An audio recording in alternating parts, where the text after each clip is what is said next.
Hello and greetings. Good afternoon, good morning. This is Ayya Phalanyani speaking again from Germany. And I think I will make this a routine after saying hi to Jita that in the first couple of minutes we just sit here silently contemplating and just come in and close your eyes and breathe.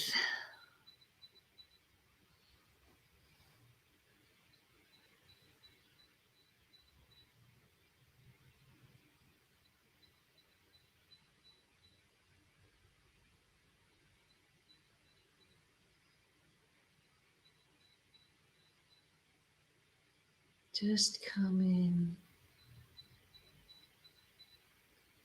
and relax. Relax your shoulders,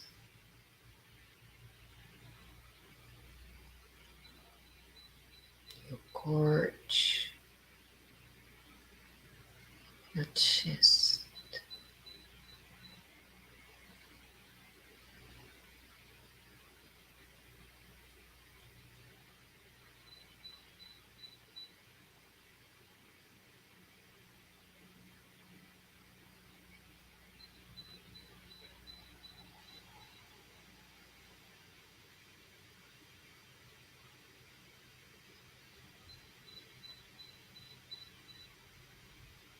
The chin, the forehead,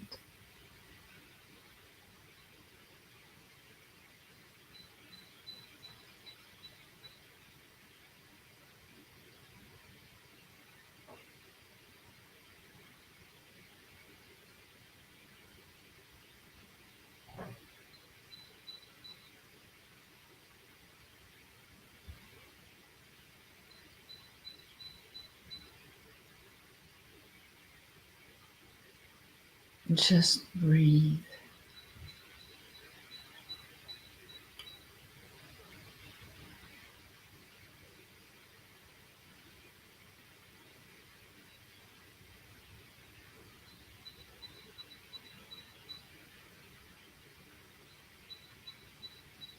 And calm the breath down.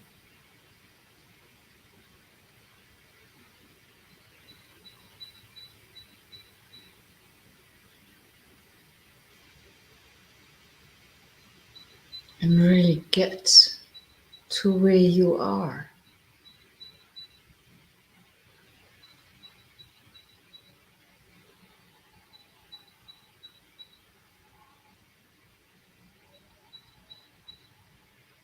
Gather stray thoughts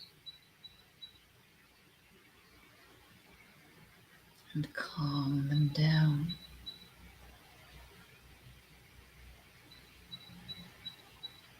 Not by doing anything,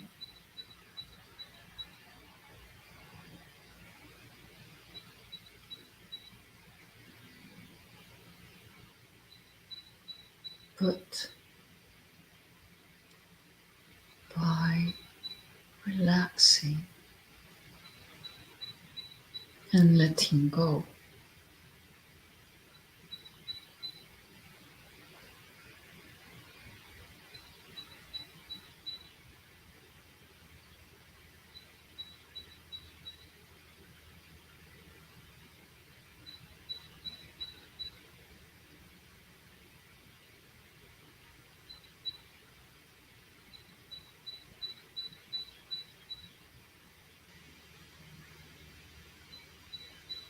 Just sit where you are.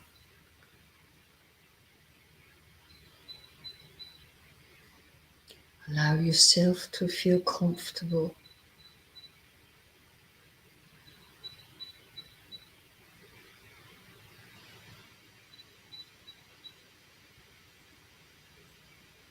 Remember to be alert and awake.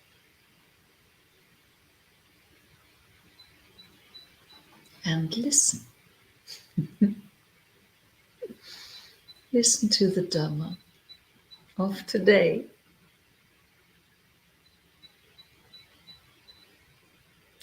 Again, greetings to everyone.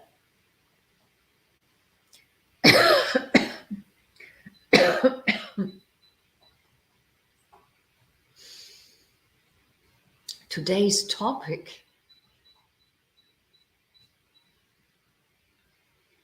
you might have read, today's topic is the end of the world. I didn't want to do that last week, and we had a very good topic last week, but I don't know how it is in America and how what you know about these things and how you are thinking and talking about these things. But here in Europe, in Germany particularly, my brother lives in Spain, and there it is not that. The fear about the war in Ukraine is very, very big, and the fear that it spreads all over Europe is also very big. And before the 9th, there was the fear that the that Putin would throw bombs on wherever, somewhere in Europe. So there was that fear that this was happen, that this would happen on the 9th, some special day. And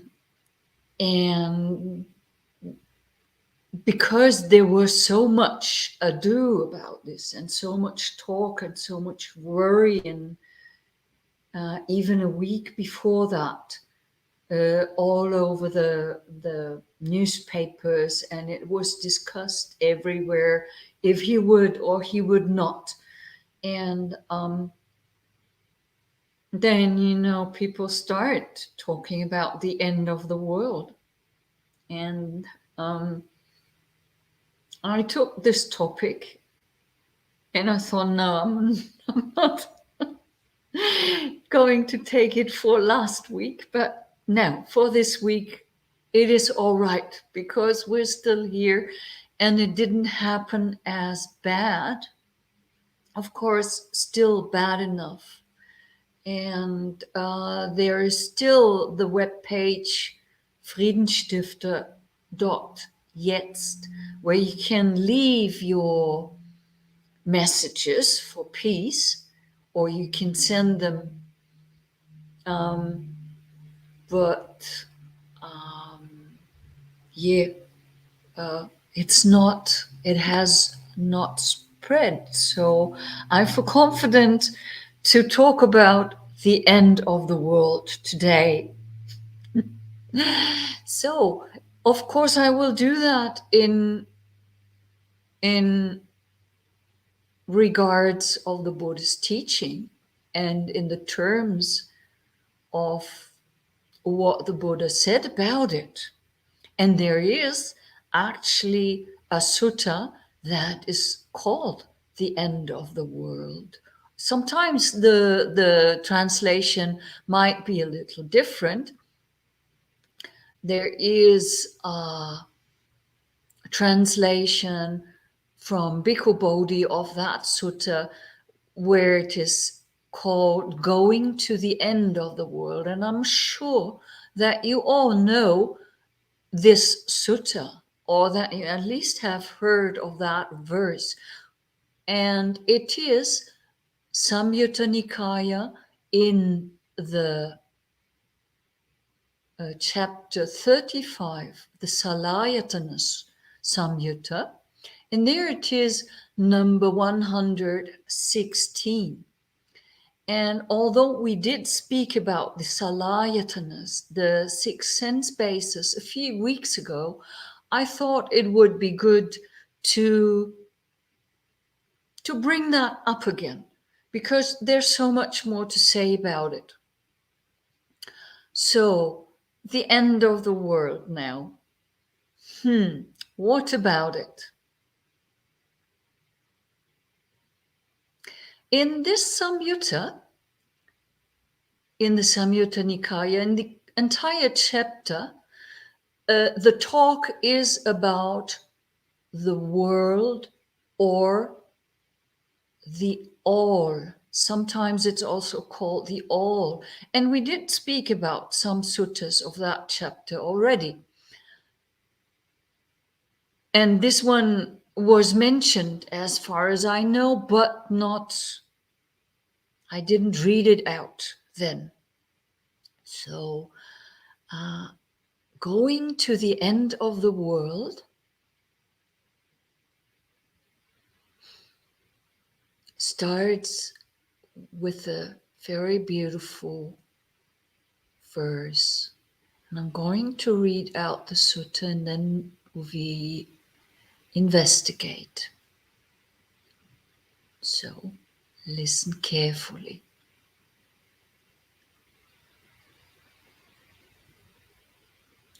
Bhikkhus, I say that the end of the world cannot be known, seen, or reached by traveling. Yet, bhikkhus, I also say that without reaching the end of the world, there is no making an end to suffering. Having said this, the Blessed One rose from his seat and entered his dwelling. Then, soon after the Blessed One had left, the bhikkhus considered, now, friends, the Blessed One has risen from his seat and entered his dwelling after reciting a synopsis in brief, without expounding the meaning in detail. Now, who will expound in detail the meaning of the synopsis that the Blessed One recited in brief? Then they considered, the Venerable Ananda is praised by the teacher and esteemed by the wise brothers in the holy life. The Venerable Ananda is capable of expounding in detail the meaning of this synopsis recited in brief by the Blessed One without expounding the meaning in detail. Let us approach him and ask him the meaning of this. Then the bhikkhus approached the Venerable Ananda and exchanged greetings with him, after which they sat down to one side and told him what had taken place, adding, let the Venerable Ananda expound it to us. The Venerable Ananda replied, friends, it is though as a man needing hardwood, seeking hardwood, wandering in search of hardwood, would pass over the root and trunk of a great tree standing possessed of hardwood, thinking that hardwood should be sought among the branches and foliage. And so it is with you, venerable ones. When you were face to face with the teacher, you passed by the Blessed One, thinking that I should be asked about the meaning. For, friends, knowing the Blessed One knows, seeing he sees, he has become vision, he has become knowledge, he has become Dhamma, he has become the Holy One. He is the expounder, the proclaimer, the elucidator of meaning, the giver of the deathless, the Lord of the Dhamma, the Tathagata. That was the time when you should have asked the Blessed One of the meaning. And he explained it to you, so you should have remembered it. Surely, friend Ananda, knowing the Blessed One knows, seeing he sees, and so forth. That is the time when we should have asked. And he would have explained, yet the Venerable Ananda is praised by the teacher and esteemed by the wise brothers in the holy life. The Venerable Ananda is capable of expounding the detailed meaning of this synopsis recited in brief by the Blessed One. Let the Venerable Ananda expound it without finding it troublesome. Then, listen, friends, and attend closely to what I shall say.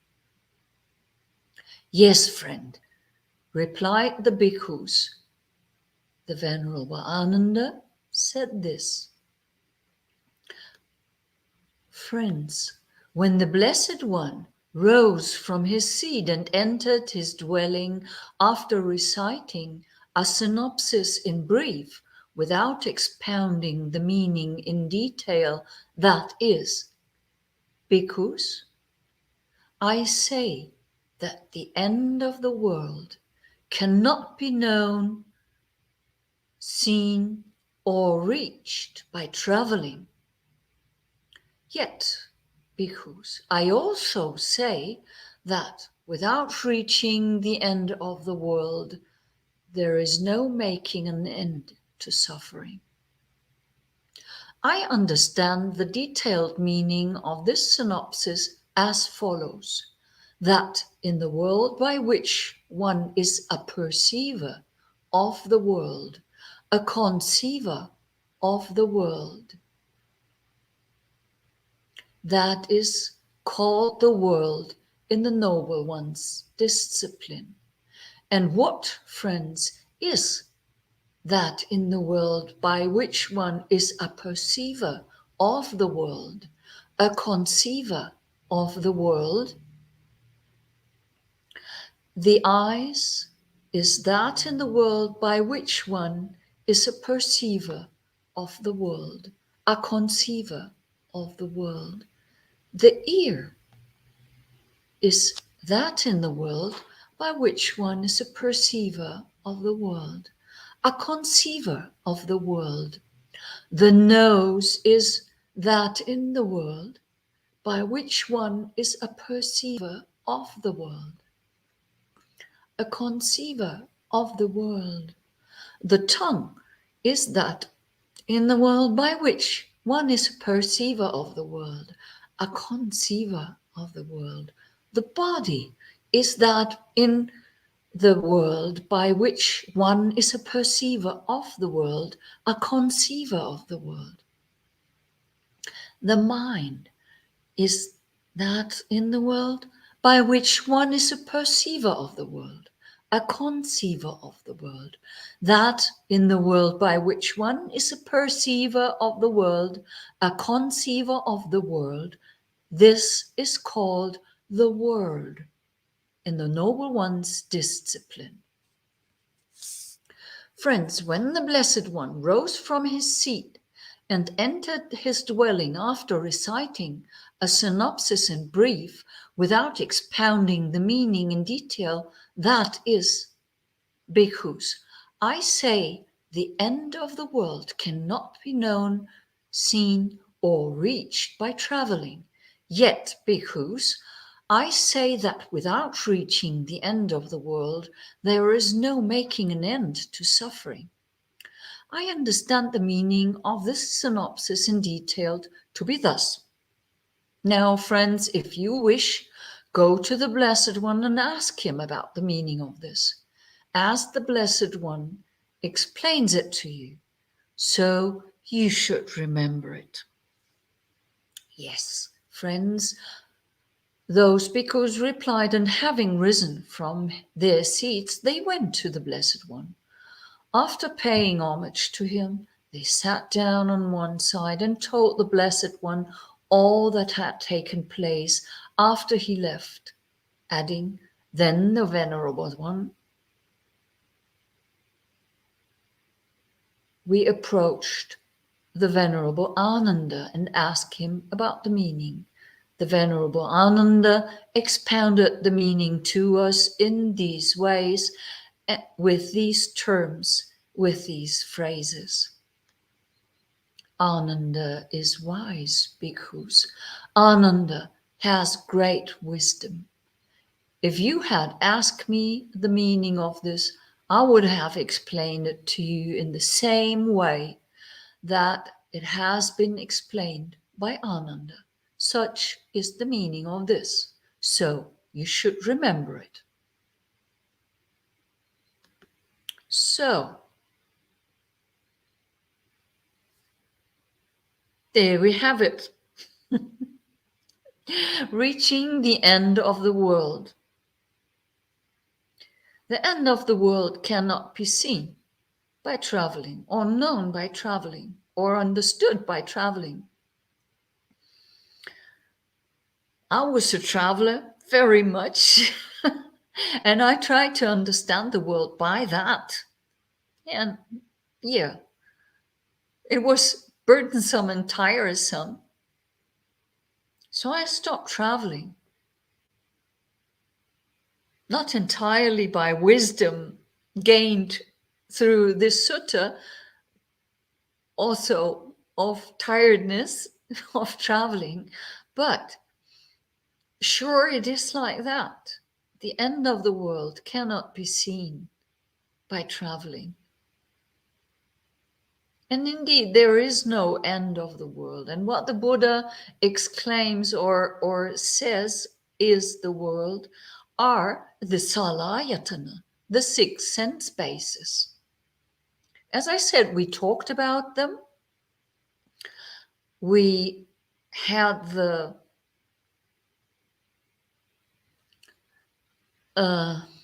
try to experience what it is about. And when I say that the end of the world cannot be reached by traveling, or when the Buddha says, it's clearly that the end of the world is here meant to be what we perceive and then what we conceive. And these are 2 very important words in this sutta. In Pali, they would say, they would be lokasanya and loka mani. Loka sanyi and loka mani. So sanya is the perception. That is fairly easy to translate.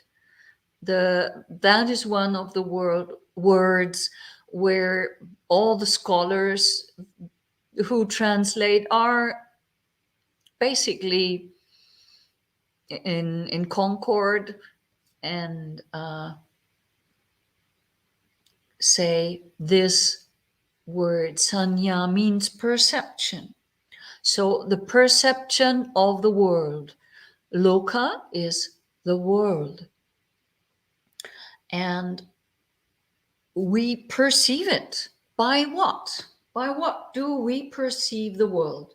By the ear, by the ears, by the nose, by the tongues, by the touch, and by our minds.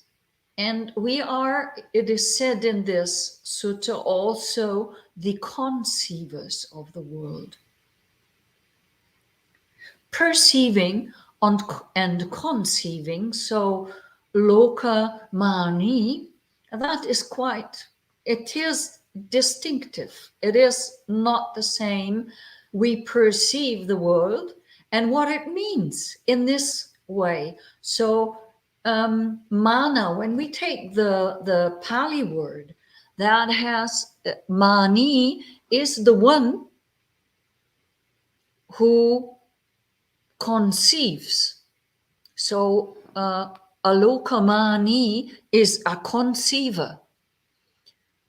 The word to conceive has several meanings in English also. It could be that I'm very proud and conceited. That would be one. Vanity, arrogance, pride. These are all synonyms for the word um, conceit. And this wrong understanding is certainly also part of what we have to deal with. So, conceive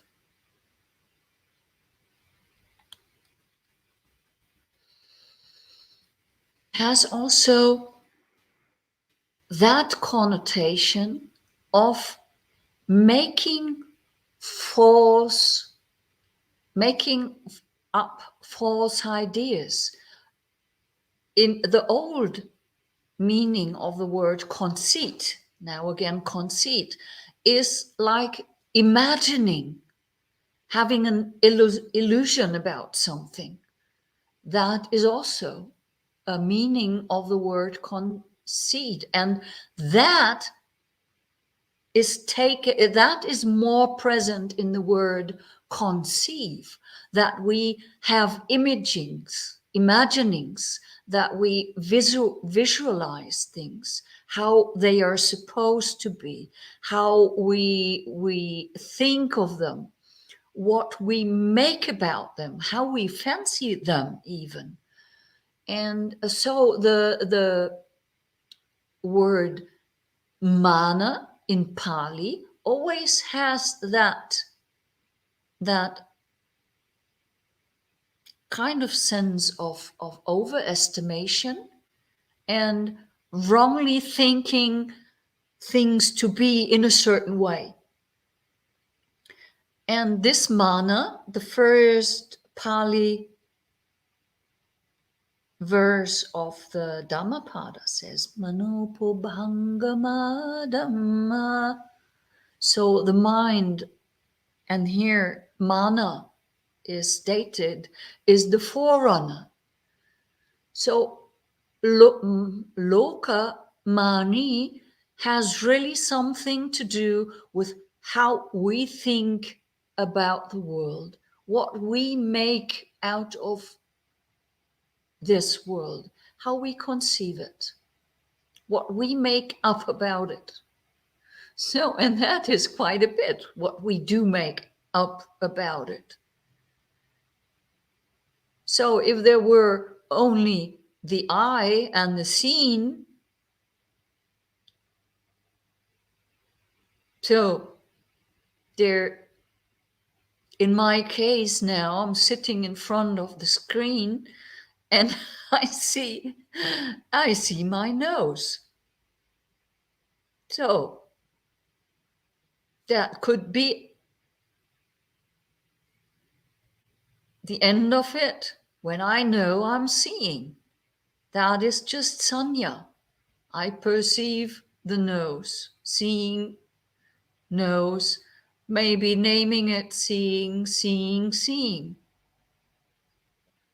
But then I might have coming up ideas about it. Oh, this nose looks large when I'm that close to the camera. Or it's red. Oh, do I have dots there again? And whatever.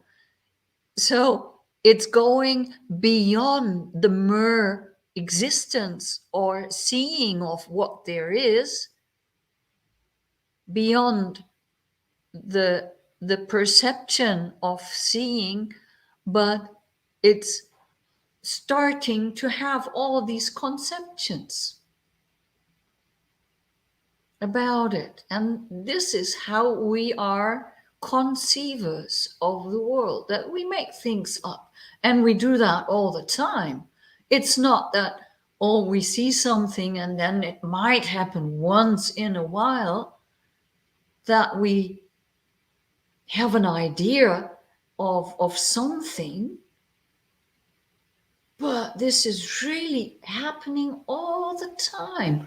And that is happening in our mind, in the last mentioned section of the sixfold sense basis. So we perceive the world, and then we start conceiving in our mind about these things. We make things up.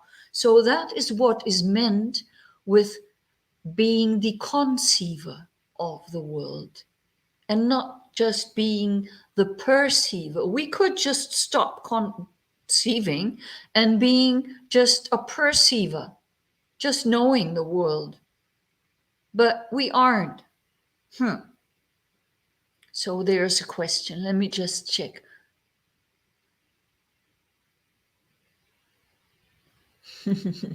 That is a great question. I'll just put it here because it fits in. So, is the following of the Eightfold Path to its completion equal to make an end of the world, since you make an end to suffering? Right, that should be so. Yes, if we follow the Eightfold Path to its completion, that it comes to an end of suffering, meaning that we are coming to a state of nibbana, then yes, that would be the end of the world, right? Exactly that it is. And that is then explained in the next sutta, which I would have read in parts. But let me get to it in a bit. There is another comment.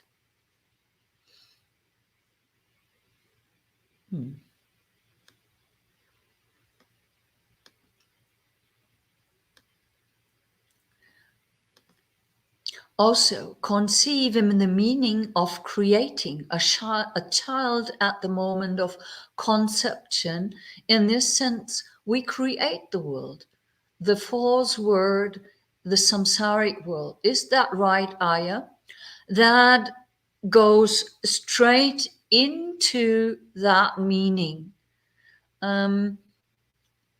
For creating, there would be another Pali word, but the conceiving is very much in the sense that we make things up.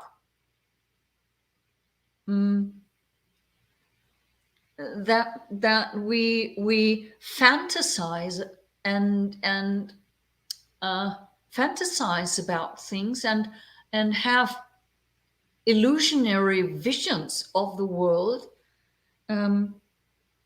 that we indeed create on our own. There we don't need anyone to help us. That works all by itself, right? So in that sense, it is the same. And the English translation of conceiving and conception is closer than the part in English, in Pali, sorry, because in Pali, as I said, the word mana has all to do with thinking. It's the thinking organ, as we say. It's not the brain. There's another word, but it's that organ. It's that part of us that thinks. and that can indeed create things. But the the connection between the English words is closer than in the Pali.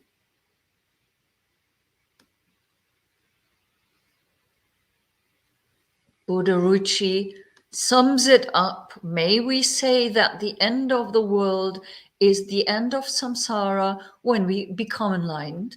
Exactly that. That is what Sud meant when he asked about the following the Eightfold Noble Path to its completion. If it's completion, then the end of the world is the end of suffering, is the end of samsara, and is the moment that we become enlightened. And in this case, fully enlightened. Their stream entry is not enough, unfortunately. But right.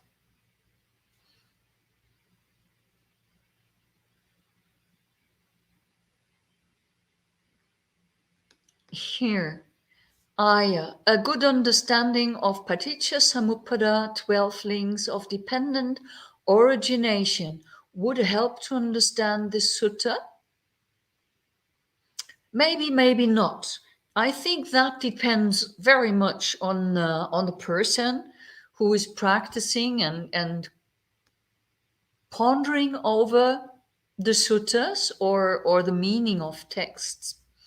And this Paticca Samuppada could very much help, but on the other hand, it can be very confusing because it's a very profound teaching in itself, of which you can do talks and talks again and again to understand it, and even you wouldn't understanding about talking. You would understand it only by sitting on your meditation cushion. So it is rather something that you should really understand by simple as the Ananda said it.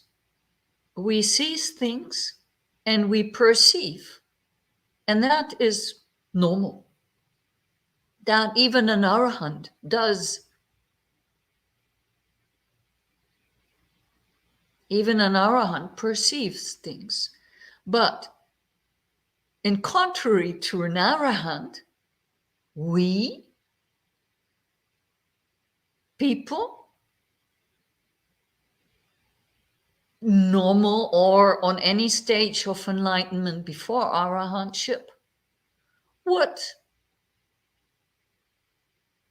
make up things about what we perceive. You know that example where you have the glass and there is some water. It's filled to exactly half, and the one thinks, "Oh, this glass is half full." The other thinks, "Oh, half empty." The other thinks, "Ah, water." Oh, the next thinks, "Whoa, is that maybe gin or something? Some nice alcohol that I can."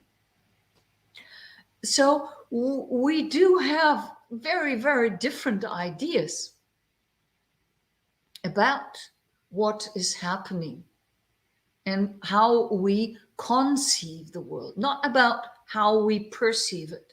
That is very straightforward. And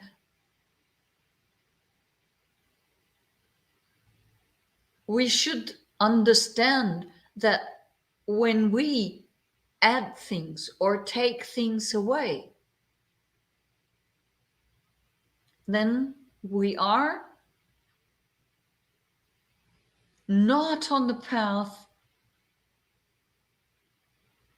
to enlightenment, but following our path of entertainment and making things up. And that's what our mind wants. We do want an entertainment. If it happens that we calm down in meditation, we become bored. First, you sit there and it's all thinking and worrying and thinking, and then you get angry. There is no stillness.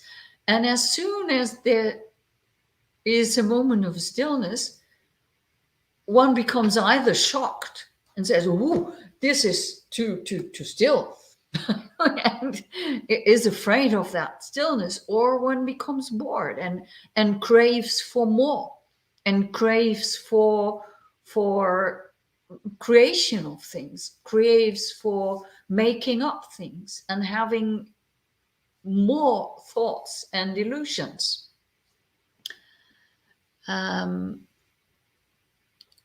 So this part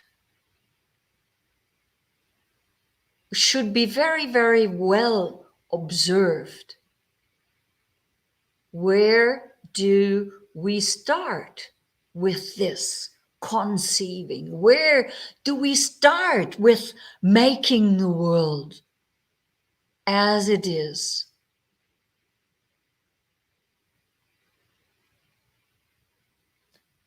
That is the part where we shall look, where we shall see that it's here. I don't need to go anywhere. The entire world, as I see it, as I understand it, as I know it, is here, exactly where each of us sits. That is something that each of us says to themselves. Here, where I sit, is my world. And then, of course, we shall remember those teachings when we think that here my world starts, because I'm creating it, I'm making it up. Then we can remember that the Buddha said, "This is not me. This is not mine.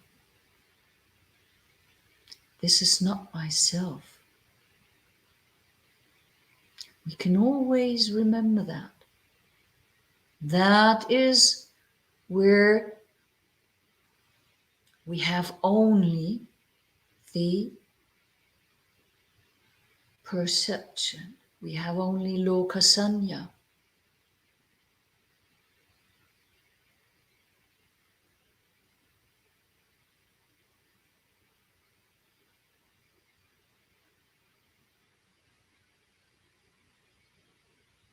And not something that we make up. So there was another comment. See if man has never-ending desires. It keeps going on day by day, so he will never be in peace.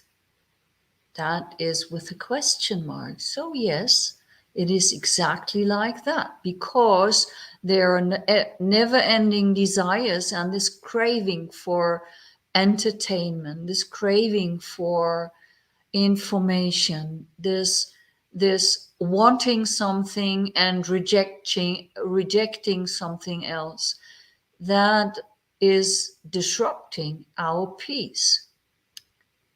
Not only the desire, but also the rejection of things.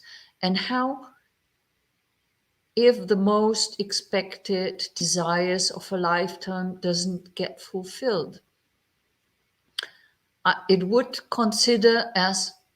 be considered as disappointment for a long way, because there would always be a thought of some kind of feeling of not getting what we wanted. That is exactly, you have it summed up perfectly. That is one of the problems. With the rejection is the same thing. Um, you know, winter is over here in Germany, even here in the Allgäu. It's not too long ago we had some snow, and I was complaining about the snow. And now it's not so cold anymore, and it's green. And you know what? Now it looks just as if it is snowing, but these are pollen.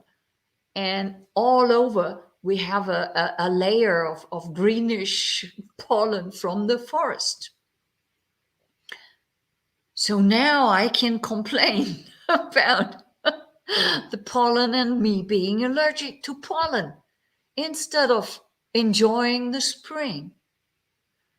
So we all have our desires and rejections.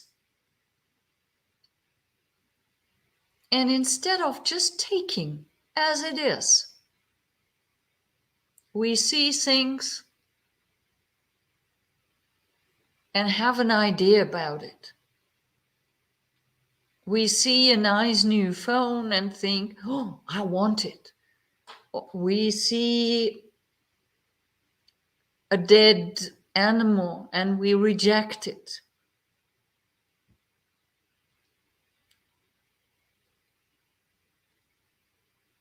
Instead of saying, seeing, or just knowing that we are seeing.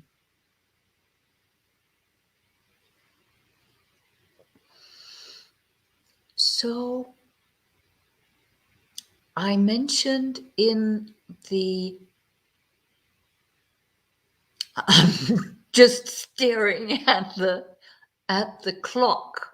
It's only 10 minutes left about. Oh, so there is another sutta that gives us some explanation, uh, and I would just read parts of it if you let me. That is just the very next one, Samyutta Nikaya 35, number 170 and 117. Yes, correct.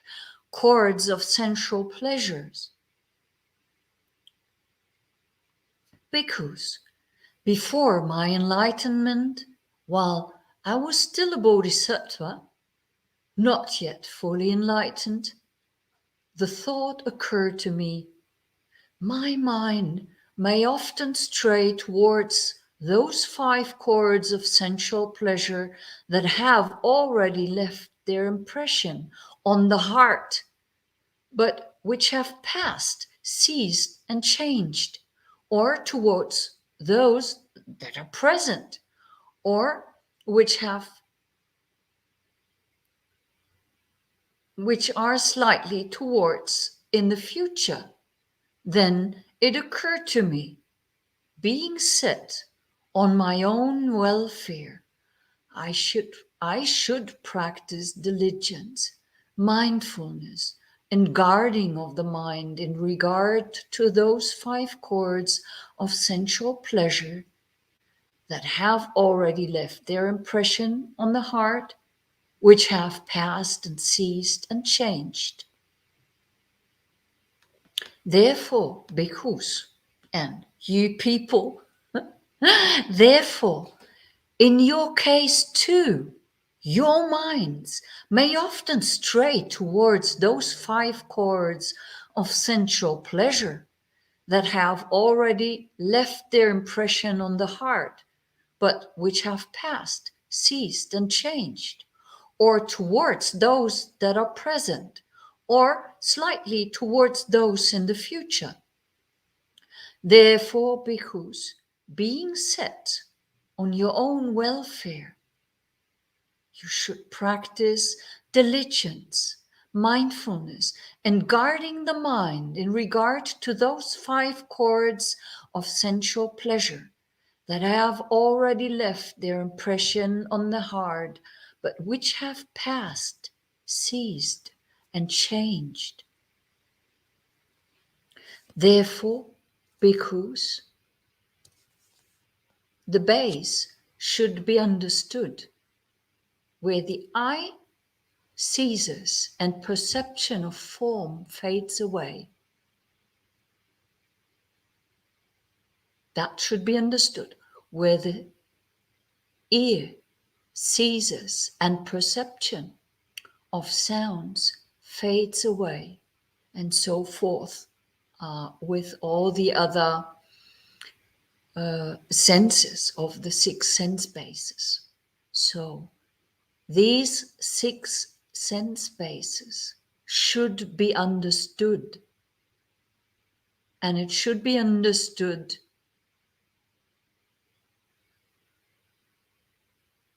where they cease and fade away.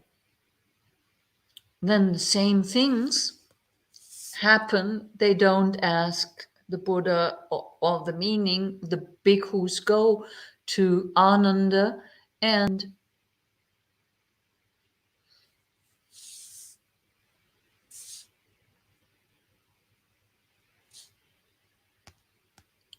the Ananda, the Venerable Ananda,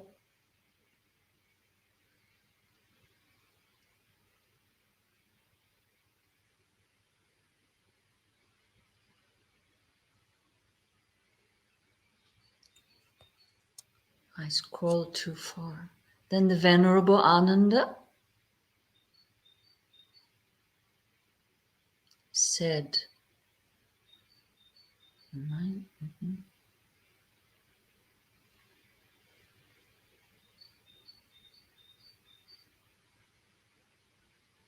yeah, we can skip that because I already said it. The basis of the senses should be understood where they cease and the perception fades away. So this was stated by the Blessed One with reference to the cessation of the six sense bases.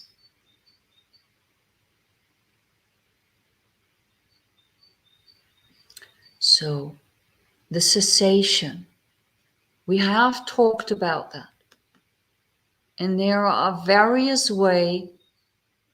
ways of cessation.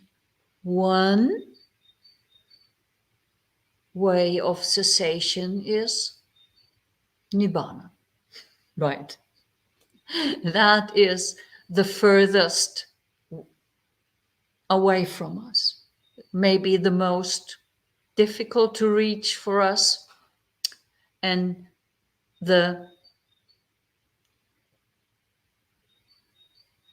although the most complete or the only complete cessation of the senses, apart from death, that would be another, since when we're dead, either just died or had been lucky enough to experience nibbana and then can be or in parinibbana, go to parinibbana. There is no going to. But anyway, I don't want to explain further or more of this now. So nibbana and parinibbana, what the total and complete cessation of the sense basis. But for us here now, what do we do? So diligence, the Buddha said, mindfulness, being aware, and starting to understand where these things cease. So become still and really make an effort to stop our comments, to become silent. And that is something that we really need to train. When I was a comedian, and my mind was trained to always have something to say, something funny. And so my mind was just firing funny comments all the time, whether I said them or not. But that was how the mind was trained. And that to untrain that was quite heavy work, quite hard work, and it didn't always or entirely work out well. So, but this is where we need to be very close and aware. The sense doors. Remember, before we even eliminate the hindrances and then afterwards get into deeper meditation practice of the jhanas or meditative states, we have to close the sense doors, right? Closing the sense doors is not like, I don't want to know anything about this world. No, that's not. It's the accepting the things as they are and shut up about it. Don't do your comments inner or outwardly also. So if there is something like pollen, I can just see them and see pollen. End of the story. And when I sneeze, I do sneeze. And if I don't, I don't. There's no need to complain about pollen flying and complaining that I'm allergic and making a thing out of it.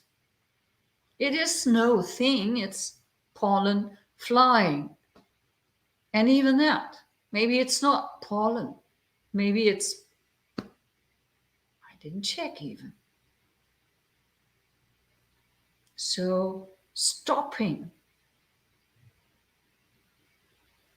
our comments, stopping to follow after, stopping to reject or want for moments. I'm speaking here only of moments. You know, that you are aware in the very moment of seeing something, and you notice, because of you are diligently mindful, you notice how a desire for it arises, or you notice how your greed arises or your hatred arises, and you reject. And when you guard your sense doors and learn to let the things be as they are, without rejecting, without wanting, without commenting even, then that is our way. That is where we can experience the cessation of the six sense spaces. There they close, there it shuts down. There the inner chatter, chatter stops. And there, for that time being, is a little bit of the end of the world in sight already. And that might then give rise to another illusion that we are very close to enlightenment already, and but it might still be far away. And we should just sit there and continue practicing. But there's another comment or question. Yes, Ayya, we must guard all of our sense faculties and not react to them, just watch it rise and pass away. This will allow us to stop karmic formations? Question mark. In the best case, if you always do, then yes, it would. Certainly so.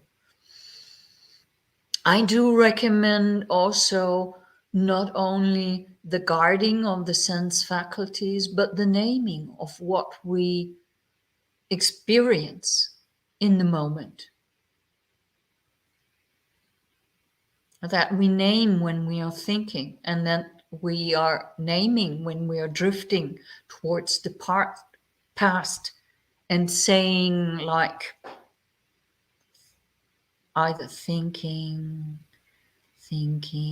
or remembering, or if we are having thoughts of the future, we say planning, wanting, or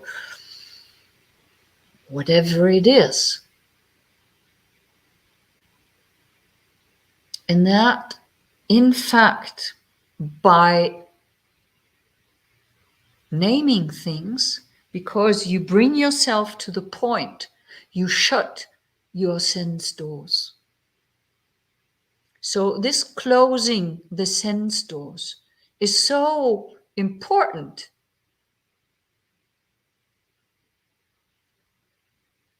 that I just wanted to talk about it once more. So I hope you had some interesting information and insights, and I hope you can practice very well and live at peace. This is it for today. All the best. Bye bye.